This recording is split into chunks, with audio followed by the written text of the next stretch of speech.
Ramadan tahun ini kita masih diberikan kesehatan, kesempatan di tengah wabah yang melanda saat ini. Kita diberikan oleh Allah, terutama kekuatan istiqomah, diberikan teguh pendirian hati kita, menjalankan pada siang hari berpuasa, dan pada malam harinya mendirikan malam-malam Ramadan. Sekurang-kurangnya rasa syukur kita kepada Allah, setiap kita melangkah, setiap perbuatan kita yang baik, setiap kita melaksanakan pekerjaan, yang pegawai pergi ke kantor, yang guru pergi ke sekolah, yang petani pergi ke kebun, yang pedagang pergi ke pasar. Setiap aktivitas yang kita lakukan, sebelum kita memulainya, sebelum kita berangkat dari rumah, bacalah Bismillahirrahmanirrahim. Kenapa kalau kita tidak membaca Bismillahirrahmanirrahim, maka terputuslah dari berkah Allah. Kalau kita bekerja, berusaha, tentunya kita ingin hasil yang banyak.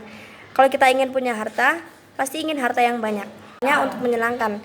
Tapi kalau tidak diberkahi oleh Allah, harta tidak akan menyenangkan, malah jadi menyusahkan. Maka keberkahan inilah yang kita minta kepada Allah. Dalam hadis Rasulullah, Allah tidak memandang kepada wajah-wajahmu, Allah tidak memandang rupa-rupamu, Allah tidak memandang berapa banyak hartamu. Allah hanya memandang seberapa bersih hatimu dan seberapa banyak amalanmu. Oleh karena itu, bersihkan hati dan perbanyak amalan. Salah satu amalan yang paling dianjurkan dalam agama Islam yaitu amalan bagaimana kita berdoa kepada Allah.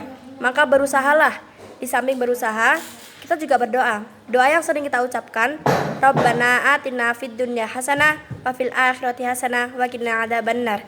Artinya, wahai Tuhan kami, anugerahkanlah kepada kami kebajikan di dunia dan kebajikan di akhirat, dan peliharalah kami dari siksa api neraka. Umar bin Khattab pernah menceritakan, bekerjalah kamu untuk duniamu seakan-akan engkau akan hidup selama-lamanya. Motivasi ini dalam Islam dilarang kita bermalas-malasan. Bekerja seakan-akan kita akan hidup selama-lamanya. Dan beramal untuk akhirat, seakan-akan besok pagi kita telah tiada. Tidak ada satu orang pun di antara kita yang mampu menghentikan Ramadan, pergantian detik demi detik, menit demi menit. Ini tidak satu orang pun yang bisa menghentikannya.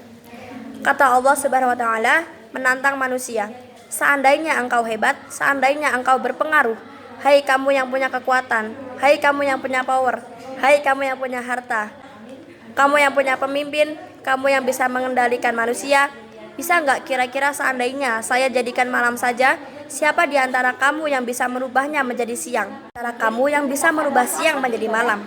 Maka perguliran ini, setiap kita melangkah di atas dunia ini, maka sama saja kita melangkah ke pintu kubur. Maka daripada itu, tempatnya kita kembali hanya dua, yaitu pertama surga, kedua neraka. Kapan kita memilih ini? Sekaranglah kita memilihnya. Apakah kita nanti mau masuk surga ataupun nanti kita mau masuk neraka?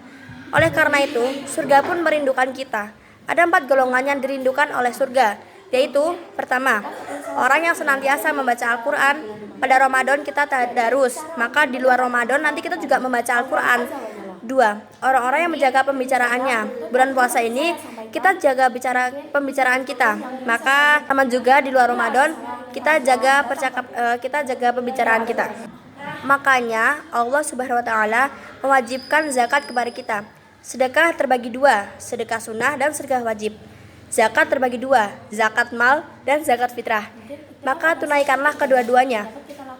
Dalam Al-Quran, Allah menyebutkan orang-orang yang bersedekah, orang-orang yang menginfakkan hartanya, maka ketika dia berinfak 1, dikalikan oleh Allah menjadi 7 cabang. Masing-masing cabang menjadi 100. Jadi 1 kali 7 dan 7 kali 100. Kita berinfak, maka 700 dibalas oleh Allah. Yakinlah orang yang berinfak akan kaya di dunia dan juga akan kaya di akhirat. Itu janji Allah. Allah Subhanahu wa taala tidak pernah mengungkiri janjinya. 4, orang-orang yang berpuasa dalam bulan Ramadan. Maka teguhkanlah pendirian kita sampai akhir Ramadan. Penuh puasa kita dalam 1 bulan.